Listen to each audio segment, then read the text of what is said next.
ఎందుకైతే TDP Janasena కూటమితో కలిసి రంగం సిద్ధం చేసుకున్నట్టే తెలుస్తోంది.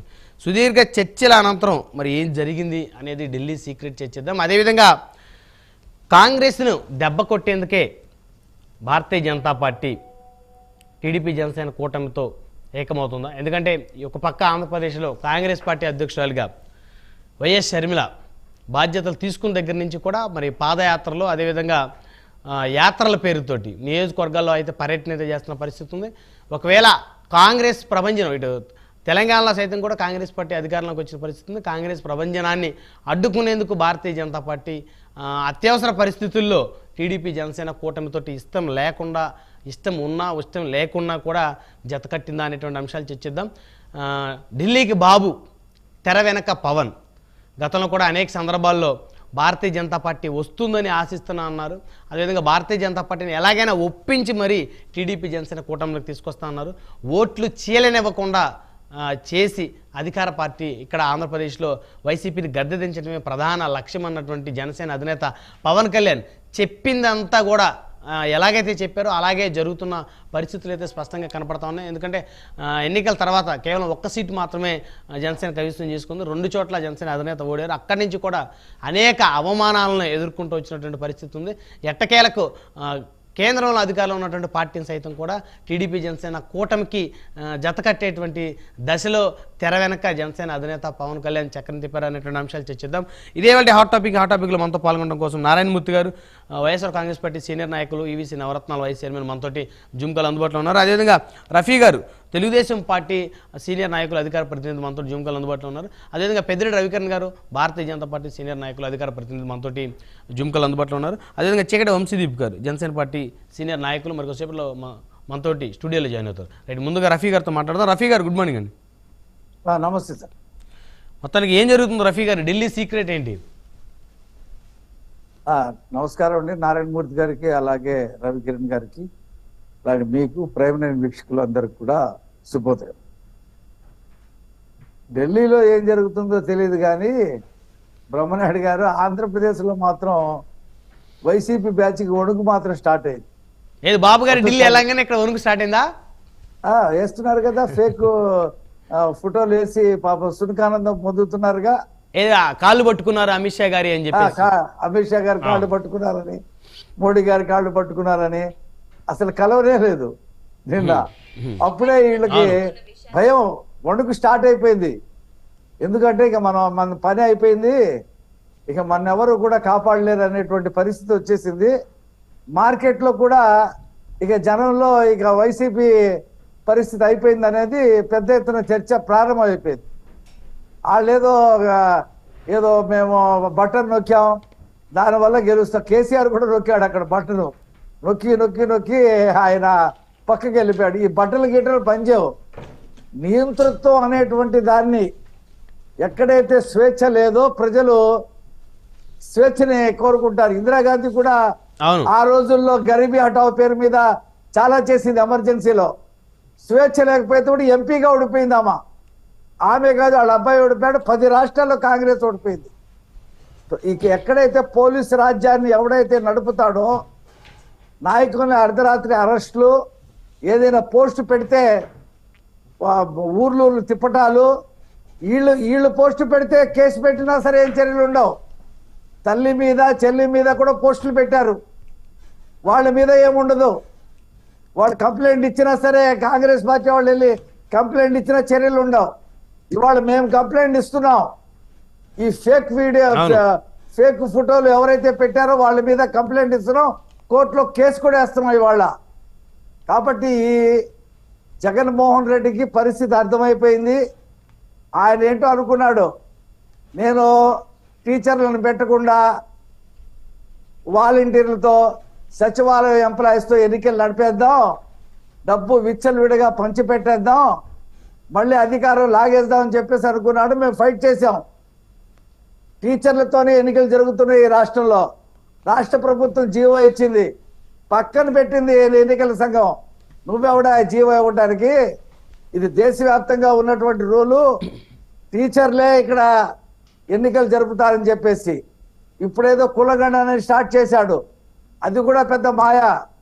ఇవాళ దొంగ ఓట్లతో బోకస్ ఓట్లతో అధికారులు ఇళ్ళకి వెళ్ళిపోతా ఉన్నారు. కలెక్టర్ని సస్పెండ్ చేశారు. 300 మంది ఎంప్లాయీస్ ఉన్నారు, వాళ్ళని సస్పెండ్ చేయిస్తాం.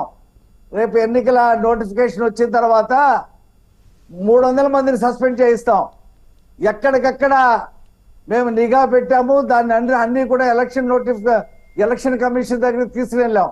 నోటిఫికేషన్ రానివ్వండి, చూపిస్తాం ఎలా ఉంటుందో.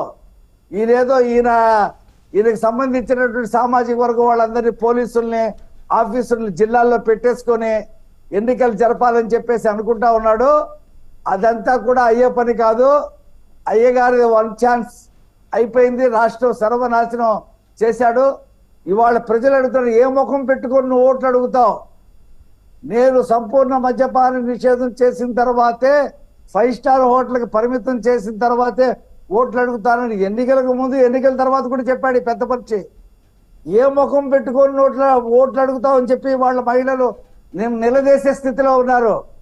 ఇప్పుడు ఇస్తున్నాడండి డిఎస్సీలకి నోటిఫికేషన్.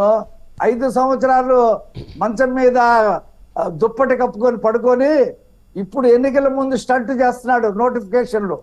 Notification stunt. ఈ స్టంట్లన్నీ కూడా కేసీఆర్ కూడా చేశాడు తెలంగాణలో. కేసీఆర్ ఇప్పుడు ఇవన్నీ వర్కౌట్ కావండి. ఇందిరాగాంధీ హయాం నుంచి చూస్తున్నాం. ఈ సంక్షేమ పథకాలు ఏం వర్కౌట్ కావు. ప్రజలకి స్వేచ్ఛ కావాలా, ప్రజలు స్వేచ్ఛగా జీవించాలా.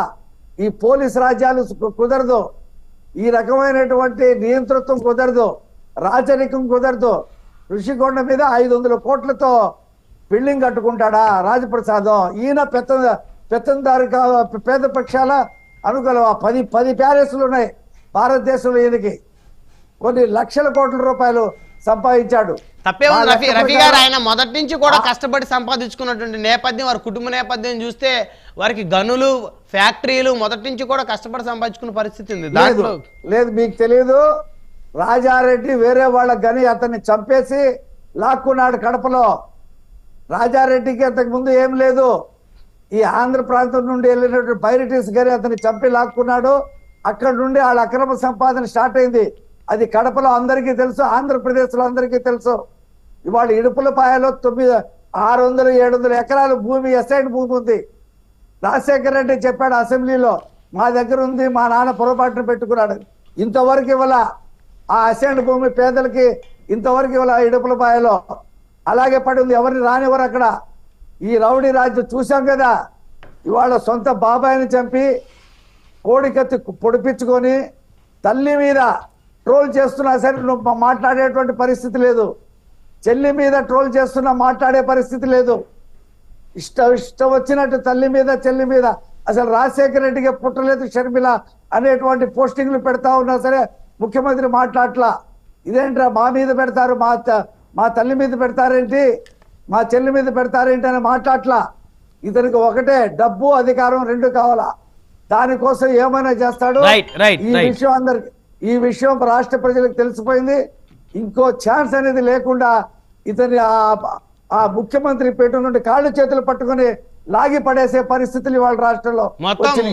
ముందు మీకు కూటమి ఐకమత్యంగా ముందుకెళ్తుందో లేదో అది చూసుకోండి. ఆయన తర్వాత ముఖ్యమంత్రి పేట మీద నుంచి 2014లో అనుభవం ఉంది. మాకేం ప్రాబ్లం లేదు. మేము ఢిల్లీ వెళ్తున్నాం అనేటప్పటికీ నిన్నటి నుంచి వచ్చేసింది నీలి మీడియా, కూలీ మీడియాకి జ్వరం. ఇష్టం వచ్చినట్టు రాయటం స్టార్ట్ చేశారు. వీళ్ళు ఇక తట్టుకోలేని పరిస్థితి. ఇంకేముంది, కేంద్రం కూడా వీళ్ళ చేతికి వస్తే ఈ నిర్ణయాలు జనసేన కలవకూడదని చాలా రోజులు ట్రై చేశాడు. బీజేపీ కలవకూడదని చాలా రోజులు ట్రై చేశాడు. అవన్నీ చేతులు ఎత్తే పరిస్థితి వచ్చేసింది. కేంద్రం పరిధులకి మొత్తం ఇంటెలిజెన్స్ తెప్పించుకున్నారు వాళ్ళు. ఇక్కడ తెలుగుదేశం పార్టీకి ప్రజల్లో ఉన్నటువంటి ఆదరణ చూసి ఆ పార్టీతో పొత్తు పెట్టుకోవాలని చెప్పి నివేదికలు తెప్పించుకొని ఇవాళ చంద్రబాబు నాయుడు గారితో ఇవాళ చర్చలు జరుగుతూ ఉన్నాయి. పవన్ కళ్యాణ్ గారిని కూడా పిలిచారు. ఇక ఈ కూటమి 2014లో కంటే కూడా బీభత్సంగా 10 సీట్లు కూడా రానటువంటి పరిస్థితిలోకి వెళ్ళేటువంటి పరిస్థితి ఉంది. ఇతని ఎన్నికల్లో చేసే అక్రమాలన్నిటి కూడా అడ్డుకట్ట పడిపోయింది. అతనికి తోచట్ల చంద్రబాబు నాయుడు గారి వ్యక్తిత్వం మీద ఆయన కాళ్ళు పట్టుకున్నాడు, మోడీ గారి కాళ్ళు పట్టుకున్నాడు. ఫేక్ ఫోటోలు పెట్టుకొని సునకానందం రైట్ సునకానందం పొందుతున్నారు నిన్నట్టు. రవి గారు మళ్ళీ వస్తారు మీ దగ్గరికి. మొదటి పెద్దిరెడ్డి రవికిరణ్ గారు ఉన్నారు, భారతీయ జనతా పార్టీ సీనియర్ నాయకులు, అధికార ప్రతినిధులు. రవికిరణ్ గారు గుడ్ మార్నింగ్ అండి.